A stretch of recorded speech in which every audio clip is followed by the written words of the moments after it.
BJP বলছে ৩,০০০ টাকা করে দেবে। বিজেপি মিথ্যে কথা বলে। গত বছর 2021-এ বলেছিল অন্নপূর্ণ ভান্ডার দেবো, দেয়নি। মোদিজি তো সরাসরি আমাদের জন্য কিছু দেননি, ভোটের আগে শুধু প্রতিশ্রুতি দিচ্ছে। কে? নরেন্দ্র মোদী। বিজেপি শুধু প্রতিশ্রুতি দিচ্ছে। মহারাষ্ট্র, গুজরাট, এমনকি সব রাস্তা জিতে আছে। এমন কি প্রকল্প চালু করেছে বলুন না। পশ্চিমবঙ্গের রাজনৈতিক ময়দানে আবারও মহিলাদের আর্থিক সহায়তা নিয়ে শুরু হয়েছে নতুন বিতর্ক। তৃণমূলের সফল প্রকল্প লক্ষ্মীর ভান্ডার, এর জবাবে বিজেপি প্রতিশ্রুতি দিয়েছে মাসে ৩,০০০ টাকা দেওয়ার। তবে প্রশ্ন উঠছে, এটা কি বাস্তব প্রতিশ্রুতি নাকি ভোটের আগে নতুন চমক? চলুন শুনে নেওয়া যাক সাধারণ মানুষের মতামত। লক্ষ্মী ভান্ডার টাকা পাচ্ছেন? হ্যাঁ, টাকা পাচ্ছি, হ্যাঁ, নিয়মিত পাচ্ছেন? নিয়মিত পাচ্ছি। সংসারে কতটা সাহায্য? আমাদের সংসারে মহিলাদের হাত শক্ত করেছে মুখ্যমন্ত্রী। আমাদের ভালো লাগে, আমাদের কিচেনে রান্নার, মানুষের পোশাক, জীবনের জিনিস আমরাও কিনতে পারি। আমাদের খুব ভালো লাগে মুখ্যমন্ত্রী।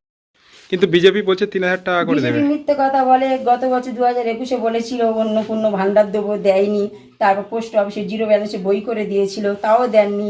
মিথ্যে কথা বলে মানুষকে ধাপ্পাবাজি দিয়ে ভোটটা নিতে চায়। কিন্তু প্রতি মাসে আমাদেরকে 1500 টাকা দিচ্ছে লক্ষ্মীর ভান্ডার।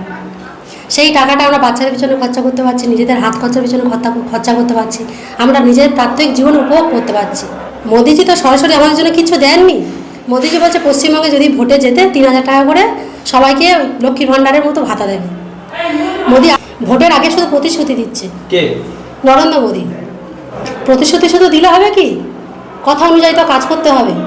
লক্ষ্মী ভাণ্ডার আমরা এতদিন ধরে যে পাচ্ছি, আমরা তো নিজেদের স্বামীর কাছে হাত খরচার থেকে আমরা বেশি উপকৃত লক্ষ্মী ভাণ্ডারটা আমরা পেয়ে। কিন্তু হঠাৎ করে এতদিন পরে বিজেপি এসে বলছে যে আমরা 3000 টাকা দেবো, আমাকে ভোট দাও। এতদিন কোথায় ছিল বিজেপি সরকার? কার উপরে ভরসা করছেন তাহলে? আর মমতাদির ওপর ভরসা করে আছি আর থাকবে। আপনার নাম? মিনতি খান। মহারাষ্ট্র, গুজরাট, এমনকি সব রাস্তা জিতে আছে। এমন কি প্রকল্প চালু করেছে বলুন না। আমাদের হচ্ছে মহামারী মানুষ যা প্রকল্প চালু করেছে পশ্চিমবাংলায়, এমনকি মোদি হচ্ছে শুধু প্রতিশ্রুতি দিচ্ছে, আদাস আর কিছু নয়। মানুষের হচ্ছে ভাওতাবাজি, শুধু গল্প, আর আদাস হচ্ছে কিছু দিচ্ছে না। মহামারী মানুষ আমাদের অনেক উন্নয়ন করেছে। আমরা গরিব মানুষ, এই ডাক্তার পয়সায় এইসব করি আমরা খাই। লক্ষ্মী ভান্ডারটা পাচ্ছি বলে দিদির জন্য টাকাটা পাচ্ছি, আমাদের অনেক ইয়ে হচ্ছে। কত পাচ্ছেন? এখন 1700 টাকা পাচ্ছি। মাঠের এই প্রতিশ্রুতিগুলো থেকে স্পষ্ট, লক্ষ্মীর ভান্ডার প্রকল্প সাধারণ মানুষের মধ্যে ইতিমধ্যেই একটা নির্ভরতার জায়গা তৈরি করেছে। বিজেপি নতুন প্রতিশ্রুতি নিয়ে সংশয় থেকেই যাচ্ছে অনেকের মনে।